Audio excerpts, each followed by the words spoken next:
In October this year, I stood at this dispatch box and gave a speech regarding the state of the roads in the Shire of the East Pilbara. What I said back in October is as follows. In February, Cyclone Zelia devastated road networks in the Shire of East Pilbara.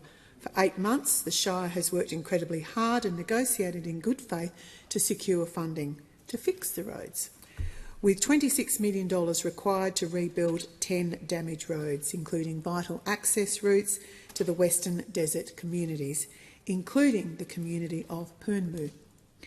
The response from the state and federal governments has been, quite frankly, insulting, with the current proposal totalling just $12 million. Instead of funding a like-for-like rebuild, they are prescribing a deliberate downgrade of roads that will fail once again when the next cyclone inevitably hits. Now, since I spoke those words, nothing much has been resolved.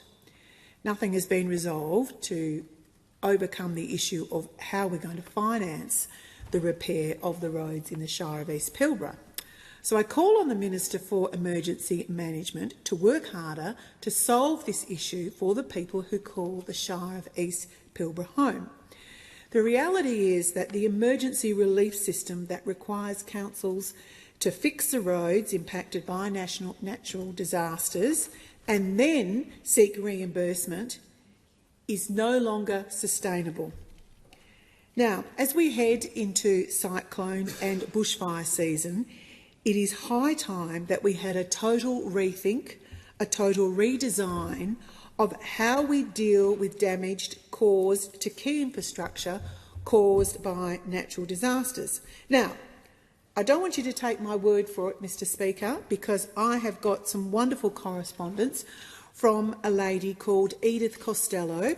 She is the CEO of Punmu Aboriginal Corporation, and she has recently addressed a letter to the Prime Minister dated the 22nd of November 2025, which, if it hasn't arrived yet at the Prime Minister's office today, it will get there shortly, maybe tomorrow or the day after. So I want to make the point that the Prime Minister may not have seen this letter yet, but I have assured Edith that when he does receive the letter, when his office receives the letter, that they will take its contents seriously and they will take serious action. This is Edith's letter to our Prime Minister. Prime Minister, I write with respect on behalf of the Matu people of the Punmu community in Western Australia.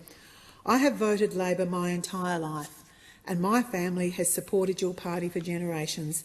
This letter is written in good faith and with respect, but also with urgency.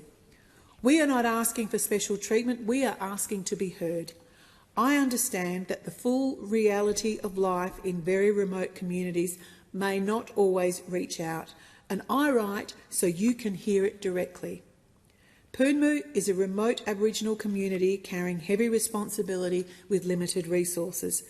We manage essential services, safety, housing, health and governance under conditions that most Australians will never experience.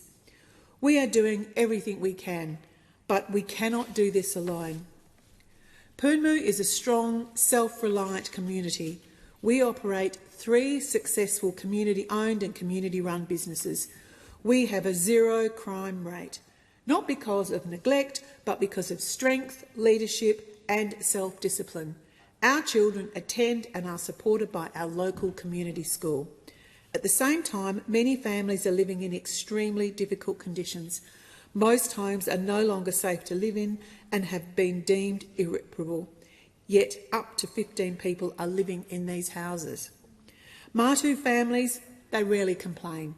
However, I have had mothers come to me in tears asking for tents so that their children can sleep safely instead of enduring insect infestation whilst they sleep. Our access road is in very poor condition, damaging vehicles and limiting access to essential services. Federal support to assist the Shire of East Pilbara to rebuild and maintain this road would make an enormous difference to the safety and well-being of our people.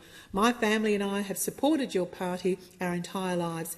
This letter is written with loyalty, urgency and honesty, and with belief in a government that is accessible and understands its people. I do not seek publicity. I desperately need practical support and direct line of communication. I write in good faith and with respect, only asking to be heard.